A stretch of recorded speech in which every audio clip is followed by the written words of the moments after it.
Oh, you didn't think I was going to have a video. I actually wasn't sure if I was going to have a video either. In the last podcast that I had put together, I had played a terrible rap that I had done a long time ago, and I played probably too much of it. And I had some of you comment that it sounded a little like Macklemore. I don't agree. That sounds like an insult to Macklemore actually saying that. But I do have a build to get to today. I had started this build over a month ago as I was getting ready to head off to Disneyland, and I didn't even finish it then. In fact, I had already shot an intro. This is the build intro that I'm talking about. On today's Try to Finish Something, I've got a quick build idea that was inspired by one of the guys in the Star Wars Room Builders group on Facebook. It was so long ago I was wearing a coat. Anyway, I am still working on the same project. As I was heading off to Disneyland, I didn't get the room build completed, the prop that I wanted to make. And while I was at Galaxy's Edge, I saw an item that was a similar item to what I was building. It's this one here. And that's it. That's what ruined it for me. That one prop inside Galaxy's Edge as I was waiting to get on Rise of the Resistance. And my problem is this, is I get a storyline in my head that I want my room build to fit into. And my storyline, as I've said before, is some Imperial soldiers that had taken over a rebel base and converted some of the tech at that rebel base into their own so that they could fight against the rebels using these combo pieces. And so everything has to fit into that storyline. Even as I'm saying it, I realize I'm insane. But that's the storyline that my parts have to fit into. And the build that I was doing, my own 8-track visual display, it wasn't working. It didn't fit that storyline. It looked too neat and too clean, and it didn't look like it was a combination of two types of tech. And after seeing that one at Rise of the Resistance, I realized I couldn't in good conscience release that video. So today I am going to finish this project. I am going to make the tracking device that fits my storyline. And that's what I'm gonna do on today's Try to Finish Something.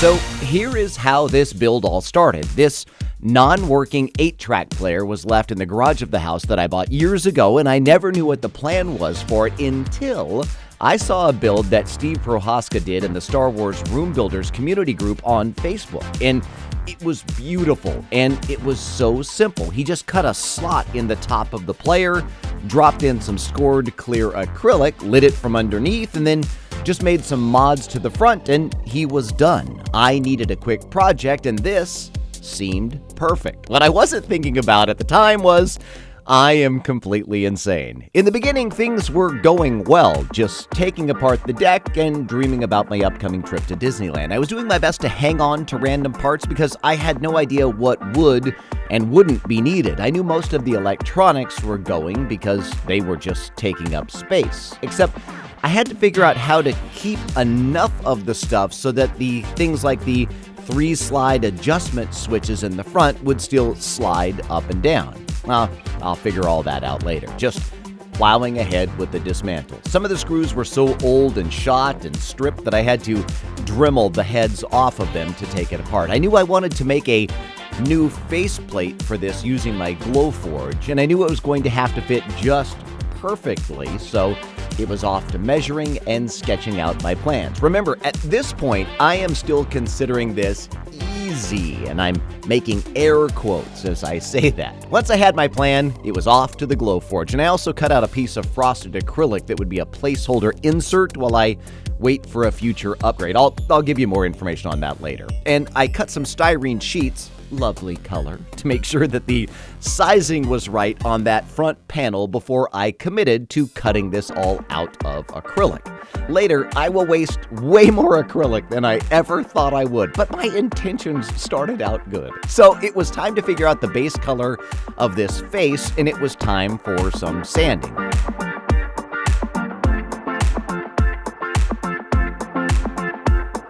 And masking. And while all of that was going on, my first version of the acrylic new faceplate's second layer was done, and it fit. I was also replacing the nameplate that used to brand the 8-track player and was now naming the tracking device that would be tracking 8 X-Wings. See, it went from 8-track to tracking 8. Sorry, I have issues. Now it's time to draw out where I want the acrylic screen to stick up from. Now to take it into the garage and use the table saw to cut this. And I want it to fit really tight, so I'm going to sneak up on this, and there you go. It was one pass with a saw and then an additional millimeter over to make sure that it was cut exact for the panel. Now, my plan at this point is to just have the acrylic sheet lit up and sticking up from here, and it will look awesome. But this was all before this project went from a quick build to borderline insane. I'm sanding the slotted track. Why? I don't know. No clue, I'm just obsessing. It's cute because at this point, I think I'm getting close to being done, and I've already started planning greeblies. Travis Beck was selling these boxes of old electronics parts in the Room Builders group, and I bought a couple grab bag boxes and got some neat stuff, including this plate that I'm drilling a hole in and adding one of the best greeblies out there, the hard drive motor, and I'm attaching it with Allen bolts.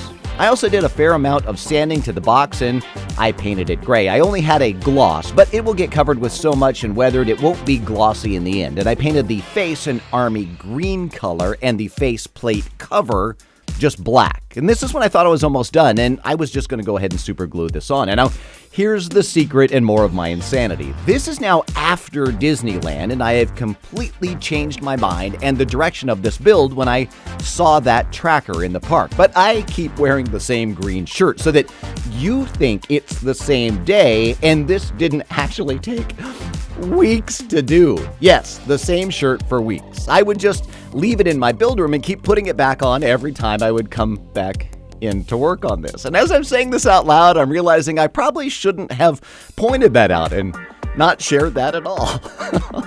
Let's just pretend that none of that happened. I have selected some interesting greeblies from some military panels I dismantled, and now I just have to figure out the placement and how I'm going to use these on my prop. And I will say this, in the Greebly group on Facebook, Garland does a lot of quick dismantling videos and shows that sometimes the best finds aren't even necessarily the things that you can even see. There are many neat wire harnesses and things that are on the underside of what you see, and it's worth taking a ton of stuff apart, and I do that. Now, I need to make some custom laser cut panels to fit all of my Greebly stuff. Again, if you join my Facebook group Try to Finish Something, I share all of these files for free. You could print them and glue them to wood panels and cut them out, or use a laser cutter, or even make them out of foam, or modify them in any way, all free as a thank you for putting up with me. And I put all of these strange goals on myself. I had hoped to be at 5,000 subscribers by the end of summer, and obviously that is not going to happen. Stupid real job. If you want to share this channel with people, I would really appreciate it. Also, while plugging things, if you follow me on Instagram, I do some teasers there and with my Patreon members too. I have some cool giveaways planned for my Patreon group. More about that later. All right, enough plugging things. These panels are the wrong size. Time to start over again. And don't think these will be wasted. By the way, here are the new ones. These are in black acrylic. All of my scraps will be used on my crashed ship build, and I will eventually get there. Oh dear God, this is embarrassing. I'm actually dancing to the music I'm listening to on the speaker there in front of me, and I'm really glad the camera was rolling for all of that. I think the song might have been Macklemore Thrift Shop or maybe Eminem. I should really edit more out of these. All right, so I've scored panel lines on these so that the army green lines give some nice clean box pinstripes and the panels are still shiny black. All right, next secret. I changed my mind a few times with this layout, and I've really mangled the top of the box, as I showed in the quickie video earlier this month. I almost completely rebuilt the box, and then I realized it doesn't matter and no one is going to see this if I didn't point it out. But I just did to show you that you can finish a prop even when you run into problems. Otherwise, I would never finish something. I'm just drilling pilot holes in the box and putting everything into place. After seeing the Galaxy's Edge version, I noticed that it had a frame around the acrylic screen, and now I want one too. Basically, I'm making a sandwich, a frame on both the front and the back, and a small three-sided insert for the middle that will make it so that the acrylic will slip inside once it's all glued together. I painted both of the visible sides and left the inside wood untouched so that the glue would stick and hold better. So here's the good part about having a job. Time away from hobbies, that's not fun, but access to a work supply closet, that's loads of fun. These binder clips make perfect clamps when gluing things like this together. And look, I'm kidding. I didn't steal these from my work supply closet. Or did I? Sorry.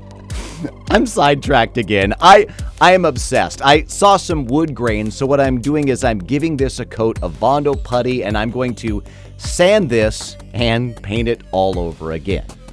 All right, when I was outside painting it gray, I also did a bit of tan and black overspray, just a little bit, to start the weathering process. And now what I'm doing is I'm giving it a quick pass of weathering with brown and black water-based oils, and a bit of brown, orange, and some yellow acrylic paint just to give me a base of rust. So I love the aesthetic and look of the Mandalorian, and it's kind of in line with my look and my storyline. So maybe instead of remote Imperial forces that overtake an old rebel base, maybe I should just start saying remote remnant trooper base. Or maybe I should just focus on actually finishing this thing.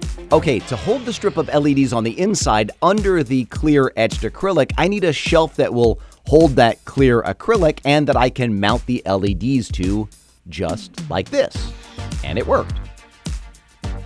Now, because this is clear, behind the screen needs some attention and something to make this look like it was hijacked tech. And I have some pieces that I keep using from the phone operator cordboard that I'm going to use here with an acrylic frame. If you haven't seen that video, I'll put the link up there. But I want a bit of color below, so I'm going to mask this out and then hit it with some color and attach on top of that. To me, the more small hidden details, the more I think the prop looks purposeful and like it actually has functionality. Little bits of color and interest give it depth and make it believable to me. I use these bits from the cordboard a lot. A long time ago, I decided that they were some sort of a power cell or something that supplies power to a prop. No idea what they really are, but I try and incorporate them into anything that should have remote power exposed so that it looks like it was hijacked and that's what's powering it to make it work. And I think small threads of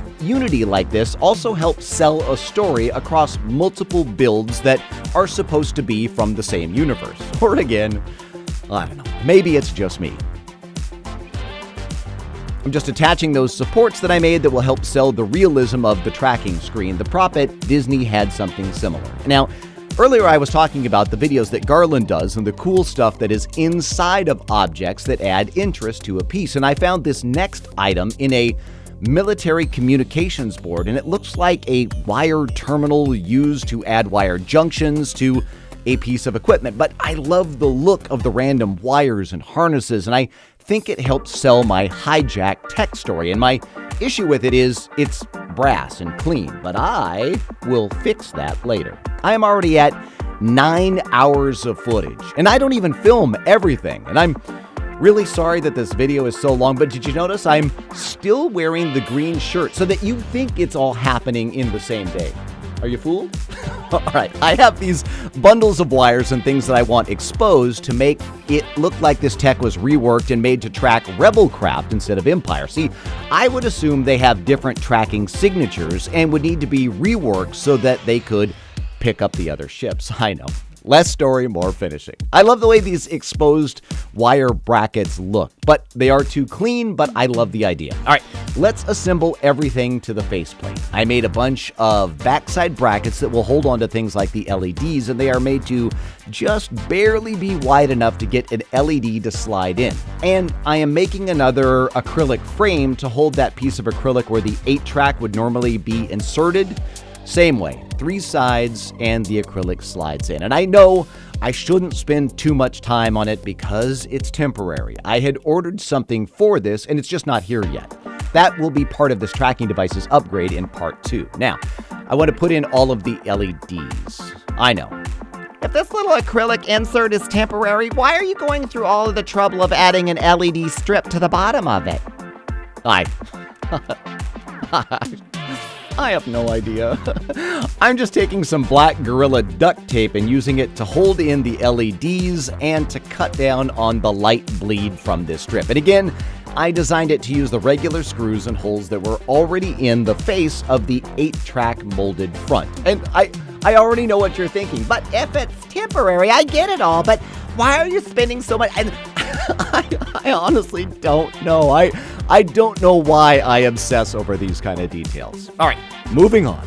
I also want to have white, blue, and red square buttons on the front of this because that seems very Empire and it will help sell the combo wiring story, but I don't have any white acrylic. I only have clear, and even the red is a bit too transparent, so what I'm going to do is try and diffuse them with a bit of some foam packing sheets and sand the back so that the LED isn't such a hot spot.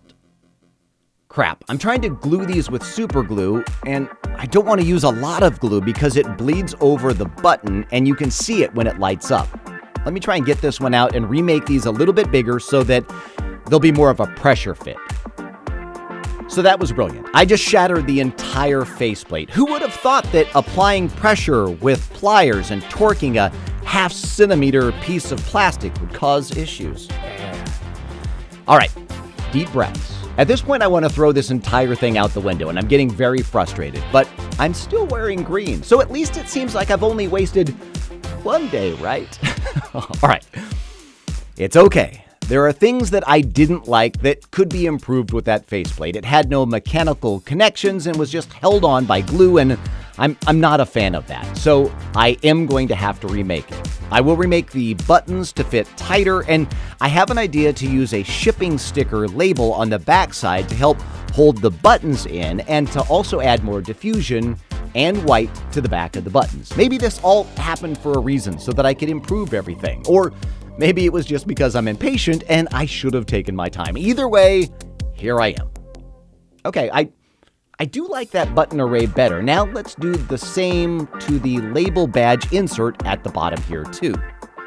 Lucky for me, I was able to save the badge plate and I didn't have to remake that. I'm going to attach this faceplate with the newly added holes using Allen screws, and now to add the glue to the name badge.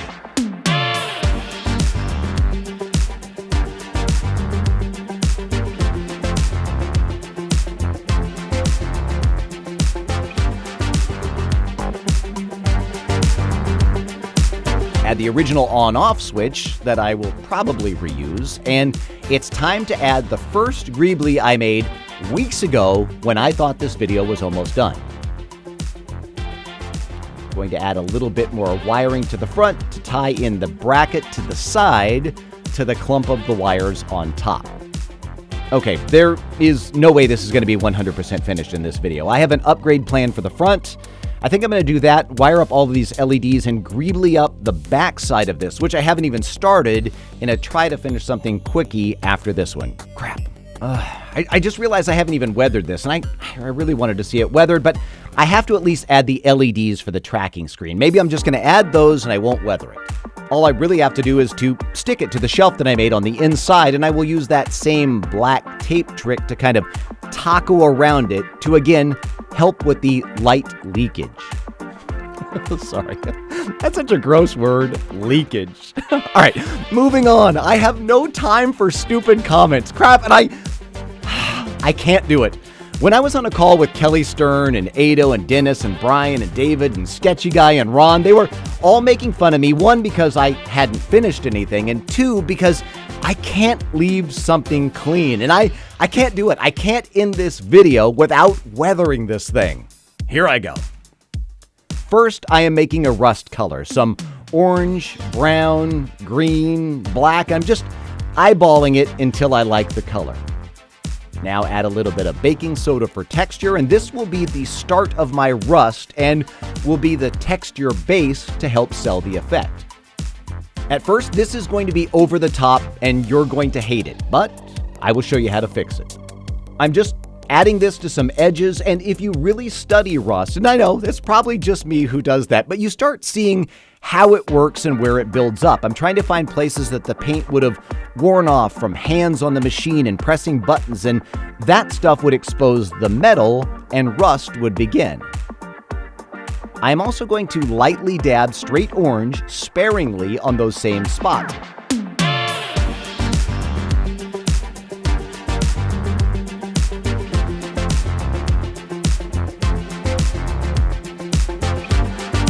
And now, do the same with yellow, even more sparingly.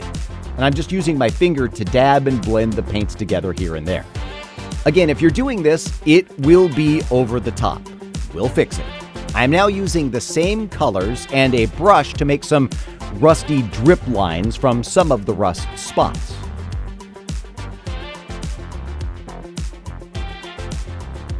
Now is when we fix it, coming back in with brown and black water-based oils and dirtying it up. This grime will also go on the rust spots, and with that added layer of grime, it will all become more believable. I'm also introducing some dark green here and there and some yellow just to keep changing up the color of the grime, and those subtle changes will make this all less uniform. I'm blending and smearing all of it with a brush and dabbing it with a paper towel to keep this all random, but looking at the prop and trying to keep the grime serving a purpose and trying to see if it speaks to me to tell me where it would be more dirty. And I just got these in the mail. I'm always watching The Smuggler's Room, and I love all the colored accent lights, and I ordered these. I saw them on a Van Oaks props video and I thought they looked cool. I'm going to use these for my final glamour shots, but now my last step of the weathering, the dust. This is pigment color, and it comes in all kinds of shades, and it will stick to the water-based oils that take forever to dry and give you a great dust effect. I will apply it with a fan brush and blow off anything that doesn't stick. The other secret to this is it won't stick to the acrylic. So when I weather the acrylic, I weather some of the spots with plain black acrylic paint, and you really don't see it. But because the paint has texture, and the texture is what this pigment likes to attach to, this is when you notice the black weathering on the black surface, and I love it. All right. You want to finally see it? Dear God, this video was long, but I'm calling this exterior build of this 8-track Tracking 8 Rebels hardware hijacked by the Empire finished. For now. I really hope you like this video, and according to my shirt, it was all shot in one day. If you did, please like and subscribe. Join my Facebook group, consider becoming a Patreon member, or grab something off of my Amazon wish list in the video description or pinned to the top of the comments. And if you didn't, as always, just keep it to yourself, and we'll see you next time as we try to finish something.